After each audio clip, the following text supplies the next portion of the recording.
ଦେଖନ୍ତୁ ଆସନ୍ତା 22 ତାରିଖରେ ମିଳିବ ସୁଭଦ୍ରା କିସ୍ତି। ସର୍ଭେ ପରେ ଦିଆଯିବ ତୃତୀୟ ପର୍ଯ୍ୟାୟ ଟଙ୍କା। ଏକଥା ଜାଣିଥିବେ, ଏବେ ରିସେଣ୍ଟଲି ଏକ ଲିଷ୍ଟ ବାହାରିଥିଲା, ଯେଉଁମାନେ ଆଇଟିଆର ଫାଇଲ କରିଥିଲେ ସେମାନଙ୍କର ନାମ ମଧ୍ୟ ବାଦ ପଡ଼ିଥିଲା।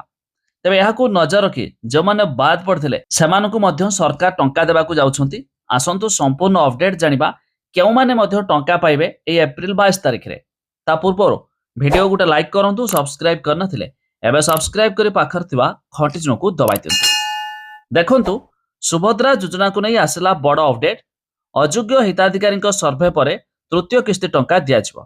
ହେଲେ ଆସନ୍ତା 22 ଓ 23 ତାରିଖରେ ଏହି 1,70,000 ହିତାଧିକାରୀଙ୍କ ଭିତରୁ ଯେଉଁମାନେ ଯୋଗ୍ୟ ସେମାନେ ସୁଭଦ୍ରା ଟଙ୍କା ପାଇବେ।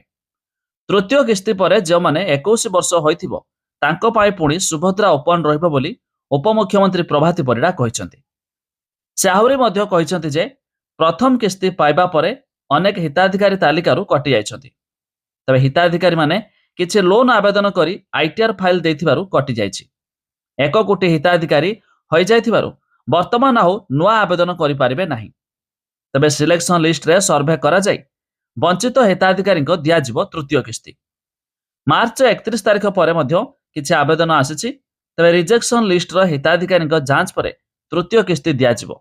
ତାପରେ ନୂଆ ଆବେଦନ କଥା ପରେ ଚିନ୍ତା କରାଯିବ।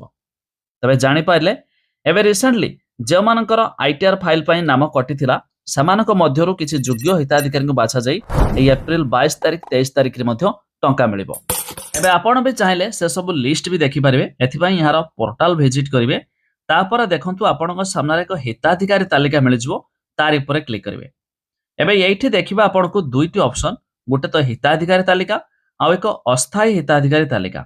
ଅସ୍ଥାୟୀରେ ଆପଣ ନିଜର डिस्ट्रिक्ट सिलेक्ट करेंगे, निजर ब्लॉक सिलेक्ट करेंगे, ग्राम पंचायत सिलेक्ट करेंगे, तापर आपण देखंतु रे क्लिक करेंगे। एबे देखिबा आपनक सामने रे एठी दुईटी पळे आसु लिस्ट, गोटे अस्थायी योग्य तालिका और एक अस्थायी अयोग्य तालिका।